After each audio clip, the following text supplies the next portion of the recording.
a contender. And I feel like we'll see what the wagering does. That horse is going to be a big price. I don't think the San Antonio Derby winner. I just don't think that California horses are going to get the respect this year that we've gotten in years past. And people are going to overlook that horse because of the pedigree. Because I don't know if a lot of people on the East Coast and then the Midwest know who Mark Glatt is and just how good of a horseman he is. And I don't think that they're going to give respect to the crop of horses in California with what we saw in Florida, Arkansas, Kentucky, etc.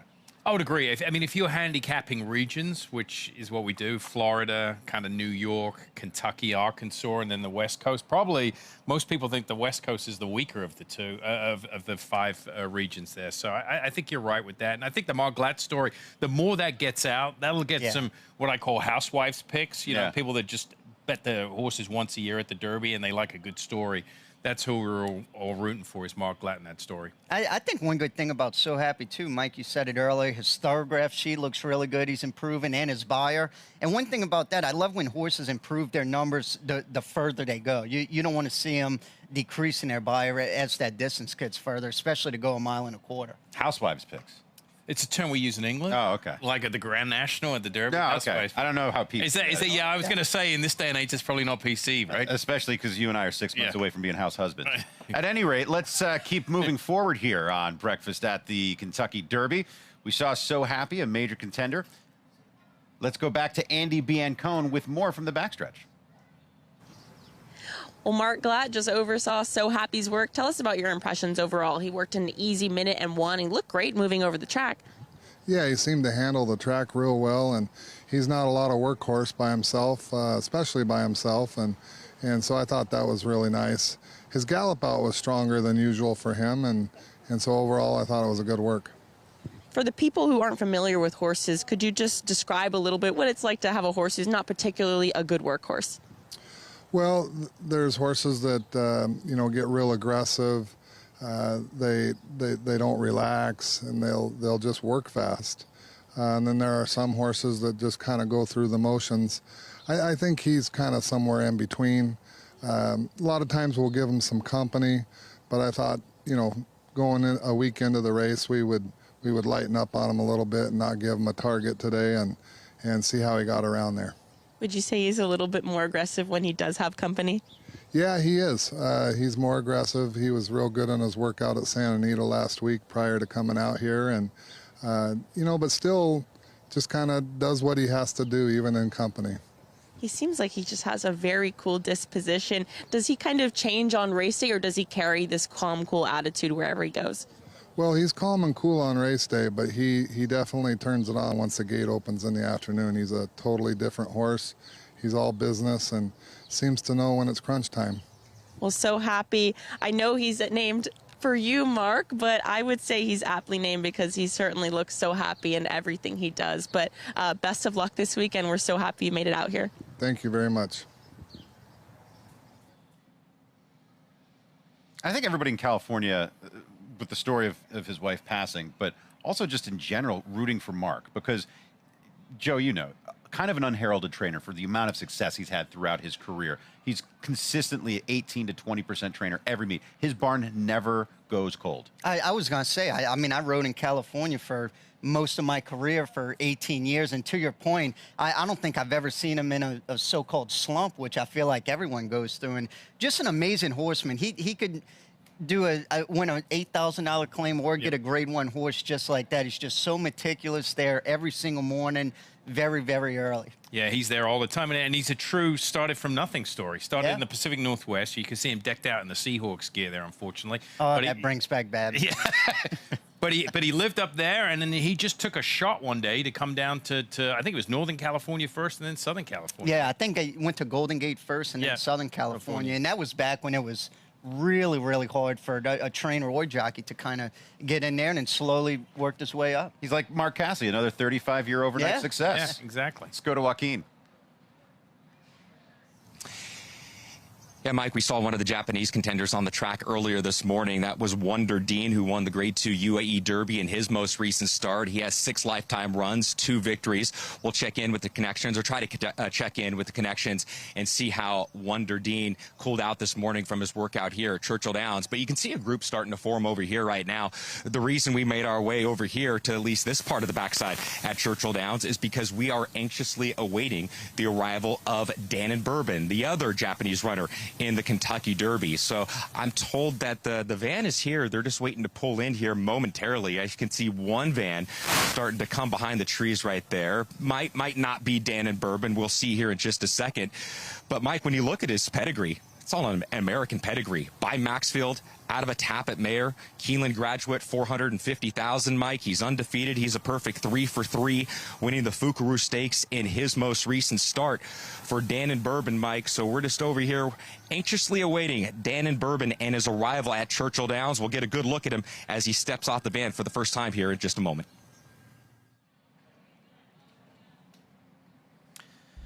Yeah, we're waiting on those Japanese horses. Danon Bourbon, like he said, by Maxfield, he was a horse that you just assumed was going to be a great sire with the pedigree, and he was so beautiful. Just one of the most well-put-together animals on the track. Yeah, just had some soundness issues for a while, but solid, good horse, good sire already in his early stallion career. And this horse is undefeated. I mean, 10 lengths, 5 lengths, and he won this race. This is the race that got him into the Kentucky Derby, and he's out of a tap-it mare. So there's plenty of pedigree there, top and bottom. $450,000 purchase at Keeneland. Again, I mean, you don't know. You have to respect this horse, just what we've seen with the Japanese runners. I mean, the sky's the limit. You don't know what you're dealing with here. He could jump up and win. He could run 20th. And I think the one good thing for him, too, he only has 3 career starts. Look at the distances, 2 mile and 1/8 races and 1 mile and 3/16. So even though it's 3 starts, he has a really good base underneath. And those tracks, like I said, ride 1 mile and 1/8 rides like 1 mile and 1/4, 1 mile and 3/8 over there. So from the Japanese horses to the Oaks horses, Percy's Bar, one of the great stories on the Oaks Trail, named after a bar at the racetrack. Percy, one of the most beloved bartenders, passed away in 2024, and Percy's Bar named in his honor. And here's Percy's Bar at Keeneland Racecourse yesterday. This was yesterday. I mean, yeah, this was a very popular win earlier this meet at Keeneland, and getting a look at this from the workout yesterday at Keeneland. Good workhorse, yo. Yeah, the work before went 47 flat. That was her first work back after that 2.5 length win in the Grade 1 Ashland. And this is perfect. I think the time we saw earlier, there it is, 49-3. That's exactly what you want. Her most important work was last week, 2 weeks out. So this is exactly what you want. That company was way ahead of her. She's going to catch her pretty easy there. And I do believe that is Juan Machado aboard her, who's ridden her in all 6 career starts. Funny thing about Percy's Bar, she has done nothing but fire bullet workouts since February the 27th. Bullet after bullet after bullet, just the fastest work. But when you look at her running style in the afternoon, she doesn't make the lead. She relaxes when they go race pace. She has been on the lead in 1 start, and that was in the Alcibiades, and she got DQ'd out of that effort when she was bounced around, probably in front too long. So I think she's better sitting off a bit like she showed last time out, but aggressive workhorse in the morning. And I think what's so good about her in that Ashland race, I know the pace wasn't quick at all. Final time wasn't that great, 1:45-3. But I think that actually benefited her coming off that 5-month layoff. She didn't have to blitz herself coming off of 5 months and have a so-called bounce theory in there. So I think that was absolutely perfect race off that layoff for the Kentucky Oaks. Let's get back to Keeneland Racecourse with Scott Hazelton. Well, here with Ben Colebrook, and Percy's Bar yesterday elected to put in her final workout here at Keeneland Racecourse, or I should say Ben Colebrook elected to do so. And I know that coming into yesterday, Ben, you were somewhat on the fence in the days leading up and what exactly she was going to do. You ultimately ended up working her. What went into that decision process with your Grade 1 winning filly? You know, I just wanted her to have an easy work, and then not, if she was going to work on her own, I thought she would work too fast. So I put just a horse in front of her to kind of switch her off and have her work a little slower, and it worked out great. Luan was able to execute it awesome, and she came out back, wanting more. Is that typical of a horse to have company and it gets them to relax? Because typically it seems like it's the opposite. Way around. But it kind of popped into my head after the Ashland when she was so relaxed and behind waiting for horses and they had that slow pace. So I said if I put a slower horse out in front of her, maybe she'll be able to slow her down, because when you show her open, when she has the open track in front of her, she just wants to go, and she usually bullet works. So we did want another bullet work. I didn't want to go into the Oaks with 7 straight bullet works, so it worked out great. How has she been since her Grade 1 win here in the Central Bank Ashland? Yeah, she's been great. She's done everything right. She's had 2 nice works now, and we'll just wrap her up and bubble wrap and get her over there to Churchill tomorrow morning. With the way that she can be, like you said, in company versus by herself, quick, maybe a little bit more patient, how would you like to envision perfect scenario in a race like the Kentucky Oaks to go for her? I think she's very versatile. She's shown she can win from the front, or not, she got taken down, but she was on the front in the Alcibiades. She's coming from behind in her other races, so we'll just have to play the draw. We'll talk to Luan and see where the other speed in the race is, but I think she'll probably be a little bit more forward in the Oaks, just, right now, but we'll see what happens with the post positions. I know I talked to you before her Grade 1 win opening weekend here at Keeneland, but about the journey. But the journey is constantly evolving. Where we're at right now, standing at Keeneland, a week away from the Kentucky Oaks, how would you describe this current chapter of the journey? This is kind of, we're getting to getting to close to game day, so it's, everybody's just trying to make sure everything, you're just trying to make sure everything goes right between now and then, and just ultra focused, and hopefully we get her over there and she can do her thing. But no, the journey's been up and down, but right now we're on the high, so it's good. How are the partners going to handle this? The ownership partners heading over to Churchill and all the pomp and circumstance. I've left that up to Gatewood and the guys. Will Chapman and Gatewood are in charge of customer relations. You focus on the filly. I focus on the filly, yeah. But they've got, I think everybody's going to be taken care of, but it's going to be a rowdy bunch, I'd have to think. And we appreciate all the access, and we can't wait to see Percy's bar in the Kentucky Oaks in a week. Thank you very much. Thanks for having me on. Perfect.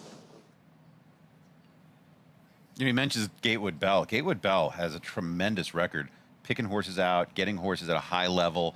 He's had partnerships over the year, Hatfield races, etc., and he's done a tremendous job. Yeah, and doesn't spend a lot of money with his partnership, and brings young people into the game. This horse cost $52,000 at Keeneland, September 2024. She's made over $1 million. That's a good ROI. And look at her style. She can truly adapt to anything. Yes. She won first time out going 4.5, coming from 7 lengths back, 1 by 4, which is not easy to do. And then in the Grade 1 Alcibiades, even though she was DQ'd, she was in front. She went 23 flat, 46-4, and then she came from off the pace in a 50-1 half mile last time in a Grade 1 national. I always talk about it. Those horses that win the 4.5 maiden races as 2-year-olds, you don't usually see them around late in their career, and let alone develop into leading 3-year-olds. Remarkable job. He's done a great job with her. But it's more than just the filly. There's a lot in this name as we take a closer look at Percy's bar. She's just like this all the time. She's real, easygoing, mellow filly. I think she likes the attention. Last year, she hadn't really filled out, and this year I'm seeing that she's got more muscle tone and more condition, and I think she'll be even better, this year and hopefully next year.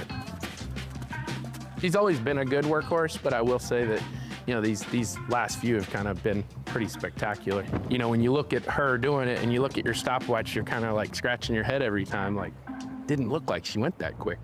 She should just have an easy gallop. She's pretty much done everything she's going to do as far as training. Now it's just keeping her in a team, keeping her happy. Percy's Bar, it's a great name. He was a great guy. And he was a bartender that bartended here for a long, long time. And then he bartended at Churchill. One of those racetrack characters that, everybody kind of knew who he was. And the saying was, meet you at Percy's Bar, so everybody knew where to go to meet up. Gives the bartenders in there something to cheer for when she runs too. I think last time in the Alcibiades, they were a little gutted because they had pulled their tips and bet on her. Percy's Bar, Tommy Joe, they nearly bumped, they do. Now Percy's Bar has the lead.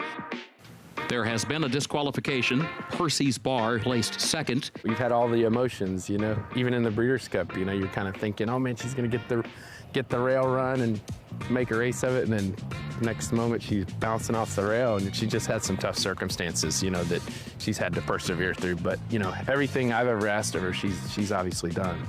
We got this race in our own backyard, so hoping that, you know, everything we've done is the right thing.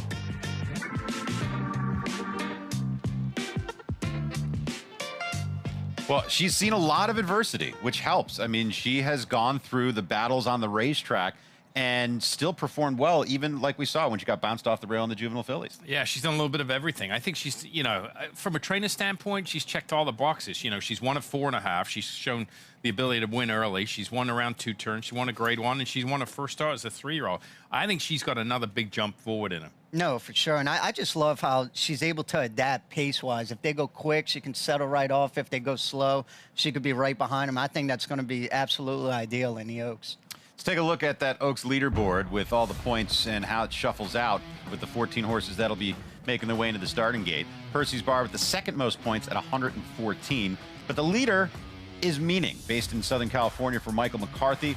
4th in the Breeders' Cup Juvenile Fillies, but that is the lone loss in her 4-race career. Yeah, she came back as a 3-year-old, back-to-back wins. In the Las Virgenes in the Santa Anita Oaks, beating Brooklyn Blonde for Bobby Flay. Mike McCarthy running 1-2 in the Santa Anita Oaks, and this is her good-looking daughter of Gunrunner out of an Into Mischief mare. Perfect pedigree.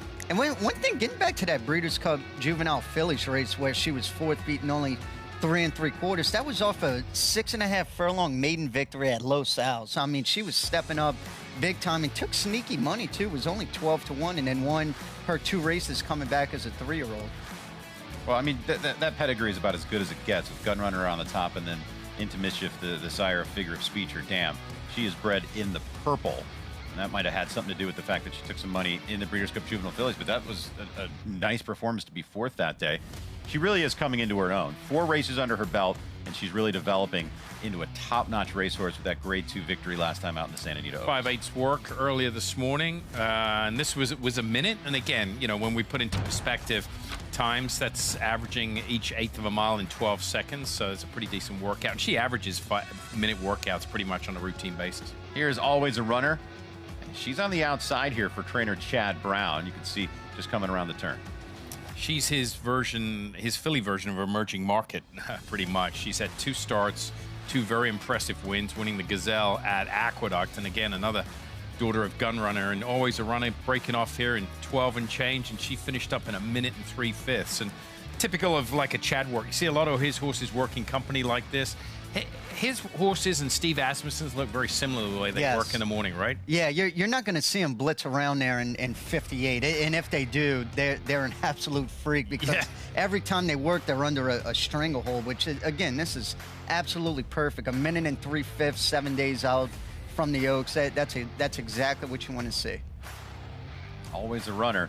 Long on talent, but again, just like Emerging Market, short on experience and foundation. Yeah, but you know, there's certain trainers I don't mind that with, and I think it's by design a lot of the time. You know, Chad Brown, a lot of his horses are lightly raced. He doesn't do much with them, you know, from that 2 to 3-year-old year. He gets them started late, and we'll see. Always a Runner. She'll be a contender in the Oaks as she is 6th on the leaderboard with 100 points, winning the Gazelle on Wood Memorial Day at Aqueduct. You can see Prom Queen, Counting Stars, Bella Ballerina, the other horses that have won those 100-point races. Explorer for Bob Baffert at 95 points. Another one that's going to take some money, as you can imagine. And Danon Bourbon has arrived as he is now getting off the van, one of the 3 overseas runners in this year's Kentucky Derby. Yeah, he arrived in Chicago. So the route they take, they come from Japan. They quarantine in Chicago. So he landed in Chicago on the 21st, which was Tuesday. Quarantine, I think it's for 50 hours, and then made his way down here. That's about a 5-hour van ride, 6-hour van ride from Chicago. Yeah, about 5. Yeah, about 5 hours. Here's the question I have. How do we know what type of horse we're getting from Japan? How do we know if it's a Forever Young or if it's a horse who's going to run up the track? You don't. Yeah, that's what's hard. You don't know what he's truly been running against back there. I think it's hard to make that assessment. I mean, you just have to go on, I think, you know, the historical fact that the Japanese are bringing live horses over here now. So they become an automatic player pretty much, especially with his resume. I mean, he's 3 for 3. Wins a maiden as a 2-year-old, wins an allowance at Kyoto, and then wins the Fukuyu Stakes at Nakayama. And he is excellent. He's never really even been headed. I mean, he's won by 10, 5, and 3. He has all the talent in the world, but again, he's been running half a world away, so we don't exactly know until the first Saturday in May how he's going to match up against these American runners. Yep. I mean, visually watching that replay in that last stake, it looks like he's got some grit to him. Yeah. I mean, when he was set down, he finished very, very impressively. But getting back to your point, Mike, you don't really know what he's running against back there. I mean, distance, the mile and a quarter doesn't worry me at all. That's sometimes we question a lot of these horses here. Will they see out the trip? I don't think the trip's going to be a problem for him. You just have to assess whether he's good enough, and that's hard to do. As we take a look at the crowd here, daybreak at the Downs, as fans coming in to see these morning works. If you can make it here, if you're in Louisville or in Kentucky and you're a drive away, highly recommend it. If not, we'll bring you all the action here on Breakfast at the Derby. We're going to take another break. We'll be back at Churchill Downs right after this.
The Derby is considered probably the most prestigious race in the entire world. It's one race everybody in the country knows about. It's the first race somebody asks you if you won. The ride in the Kentucky Derby is it's our dream. I mean, it's a dream come true. The build-up is phenomenal. That's kind of what horse racing is all about. 200,000 people there in the grandstands, and they're all there just to watch that one race. You can feel it in the air, man. I mean, it's different. The Kentucky Derby is probably the most difficult race to get a mount in. There's only 20 positions available. Of course, it's 3-year-olds. You only get one chance at it. That first quarter mile, the race down to the first turn, fast and furious. There's a lot of jostling going around. Everything's going through your mind. Position, are we going to get lucky today? It's an amazing feeling. You know, it's reaching the pinnacle of our profession. The noise almost knocks you off the horse. Justify has won the Kentucky Derby! This is the reason that we get up every morning to participate in this one race a year.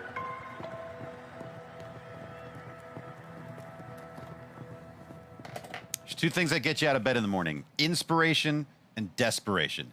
Inspired to do this game, desperate for that Derby victory. And I couldn't imagine we were looking back at Brian Hernandez looking up when he won with Mystic Dan. I can't imagine that feeling, because you don't know. But between him and Tyler Gaffalione on Sierra Leone, it was so close. They didn't know who won. And then when he saw that he did win, you could just see the jubilation in his face. And also a jockey like Brian Hernandez, who in his 40s when he wins his first Derby, guy who's been doing it a long time.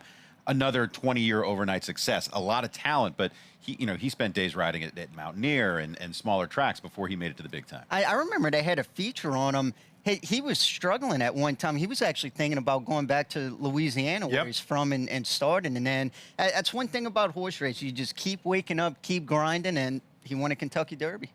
Let's check in once again with Andy Biancone. Well, the connections of the 2023 Kentucky Derby winning Mage are back in a big way with the Puma, Gustavo Delgado Jr. How excited are you to have this horse here and be back with these connections? The best feeling. Coming here every week, I think it's the best week in racing, and it's coming next week. I just love being here. I know the Puma went out for a nice gallop today, and he actually looks completely different than Mage. I remember Mage being very aggressive, but the Puma just looks very kind out on the track. He's a cool dude. Even at the track, I think you can ride this horse anytime. He's pretty easy to handle, and more importantly, he seems to like here.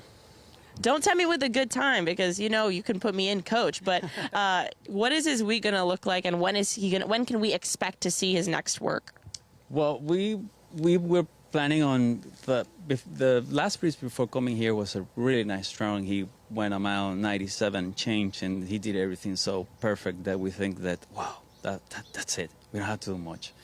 So my guess is, the Puma human, my dad with the white hair, he's going to make that call whether it's going to be Monday or Tuesday, and I'm betting that he's going to let him stretch his legs. I don't know, maybe a half a mile for 52, something like that, but it won't be too much. So we will decide Monday or Tuesday, something like that. Play by ear kind of thing. Play by ear. And I just have to ask you, because this may be the cutest forelock I've ever seen on a horse. Are you in charge of this little bit of a bowl cut that the Puma has? Yeah, I gotta be honest. That was my mistake, and then we just have to even it out, and then it happened to end up like a winter boy version of horse, and now we are into fashion. Yeah, and the Puma is certainly making trends, but he does rock this little bit of a bowl cut. But really excited for you and the team, and also excited for Michael and Jules Ivorone, who just bought into the Puma. Yeah, I'm really happy to have them. Welcome to the team, Jules, Mike, great people, and they always bring good vibes, and more importantly, it's you need these kind of movements, in order to keep going. And, well, you know how it is. Knock on wood, everything continues to go the right way. We are a week ahead out. So far, so good, Andy. Let's keep it that way. Let's keep it that way, Gustavo. We look forward to seeing the Puma put in his final preparation on Monday or Tuesday. Thank you so much. You're very welcome. Appreciate it. Kind of thought he looked like a young Justin Bieber with that forelock, right? You should grow your hair out and do that, Mike. I wish I could. Be a good luck. I got about as much of a shot at growing my hair out as Simon. At any rate, let's check in with Joaquin Jaime. Here with trainer Chad Brown, who's sent Emerging Market and always a runner in preparation for the Kentucky Derby and Kentucky Oaks. Talking to you earlier in the morning, you said that Emerging Market would go 4 furlongs in company. Did everything go according to plan for you? Yeah, he was moving great through the lane. He galloped out a lot of energy. He came back happy, so everything looked good. Is that normal for him in the mornings? What is he generally like in the morning? Does everything easy. He's a good moving horse, very efficient. Everything just comes easy to him, and I just, wanted to get him into the races, his last work. Get him in there happy and healthy, just something to stretch his legs, really. Clearly he has the talent. Undefeated, he wins the Louisiana Derby. If you didn't feel that he was up for the task, we know you wouldn't be here. Other than the talent, what was the biggest indication for you for Emerging Market that he can handle the demands of the Derby?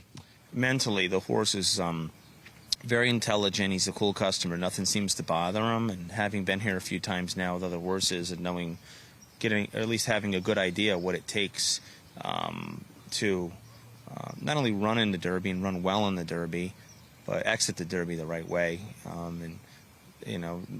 There's no certainties, that's for sure. But going into the race, you want to have a horse you think can handle this. This is a very unique event with 200,000 people here and a 20-horse field and a lot going on. There might be weather considerations. There's a lot of stuff going on. So this horse seems to handle everything as good as a young 3-year-old colt can. Your filly, Always a Runner, similar to Emerging Market, undefeated. She's 2 for 2. She won the Gazelle. What did she do this morning at Churchill? Similar work. I was able to get Jose Ortiz, who's going to ride her for the first time in the Kentucky Oaks. He was out here this morning to just get a feel for her, and she just glided through the lane a half a mile and galloped out. The very similar fractions, 113, and I mean, she did that in first gear to me. So she's a really talented horse. She's had a tough road to get here, just a lot of just untimely, annoying setbacks, quite sick in the fall, and even after her maiden win at Tampa, she got sick again, not quite as bad. Missed a lot of training for the Gazelle. I only worked her 3 easy works and shipped her up there, and she ran off the van and won. If she was 70% fit for the Gazelle, I'm being generous. So I think this horse is coming into the race the right way. And when she got back to the barn right now, how'd she bounce out of it? Early indications from that work? Easy, like she galloped. Yeah. We know you have one of the great mentors of all time in Bobby Frankel. Times have changed. Racing times have changed. We know that. Always a Runner, Emerging Market. They're only 2 for 2. What do you think Bobby would say to you, running an Oaks horse and a Derby horse with only 2 starts?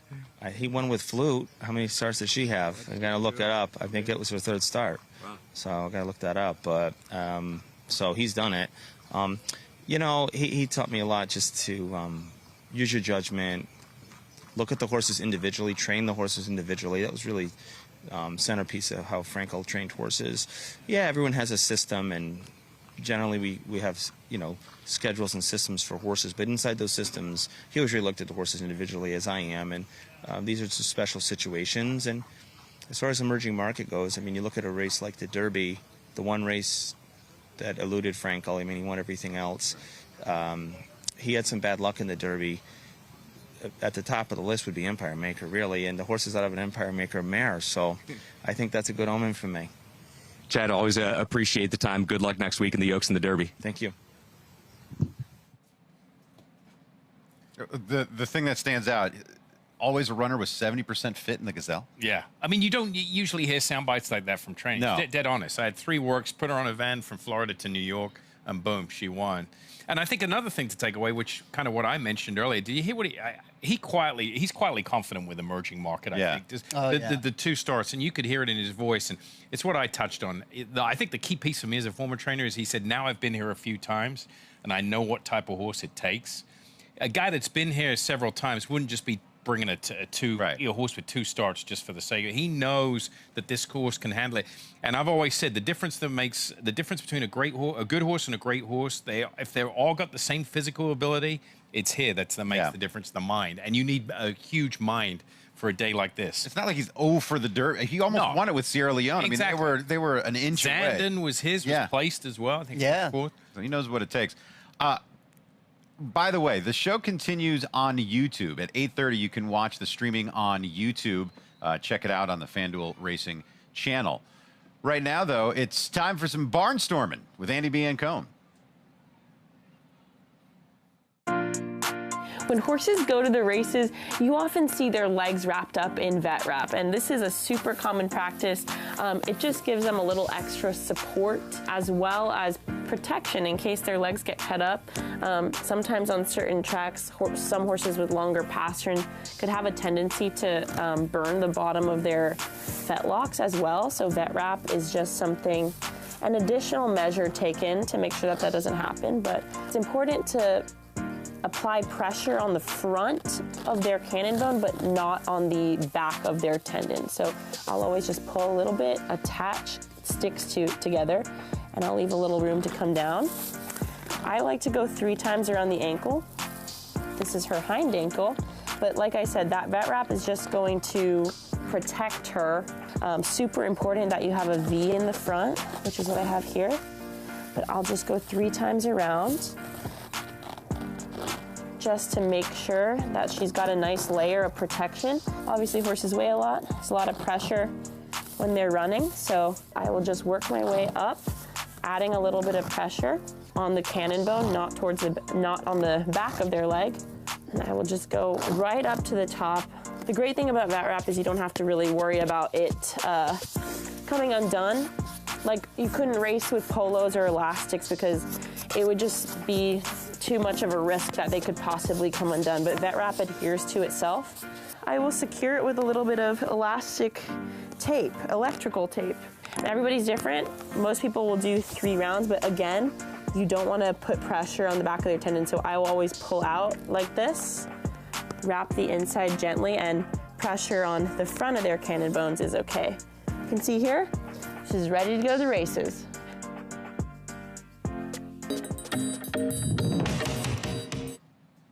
Okay, Simon, grade her wrapping.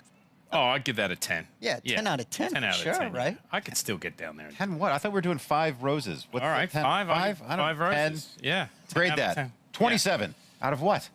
At any rate, I think we're done. Yep. We're all done? Okay. Watch on YouTube. If you missed the whole show and you're just joining us now, you can catch the whole thing on the internets. For everyone who made the show possible, for Andy and Joaquin on the backstretch, Scott Hazelton at Keeneland Racecourse, Joe Talamo, Simon Bray, and I. We're here at Churchill Downs, and we're going to be here all week. That was just day 1. We got more breakfast coming up tomorrow. We'll see you then.